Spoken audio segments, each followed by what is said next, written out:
Bismillahirrahmanirrahiim. Haddii aynu eegno wararkii ugu dambeeyay ee waddanka Iran iyo dagaalka ka socda halkaa, qaraxyo ayaa la maqlay Dooxa oo ah Qatar, Dubai oo ah Imaaraadka Carabta iyo Kuwait, iyadoo weeraradii argoosiga ah ee Iran ay galeen maalinteedii saddexaad. Weerarada ayaa lagu sheegay jawaab ka dhan ah duqeymaha Mareykanka iyo Israa'iil ay ka wadaan gudaha Teheraan.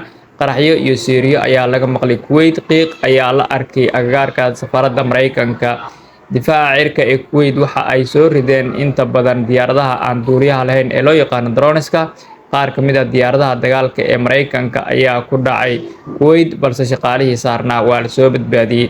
Qatar waxa ay sheegtay in ay ka hortagtay weeraro lagu bartilmaameedsaday kaabayaasha rayidka oo ay ku jiraan garoonka diyaaradaha ee caalamiga ah ee Qatar. Haddii aynu eegno dhinaca khasaaraha, ugu yaraan hal qof ayaa ku dhintay Kuwait, 3 kalena gudaha Imaaraadka Carabta, 16 kalena waxa ay ku dhaawacmeen Qatar. Dhinaca Iran haddii aynu eegno, ugu yaraan 555 qof ayaa la sheegay inay ku dhinteen duqeymaha Mareykanka iyo Israa'iil ay ka wadaan.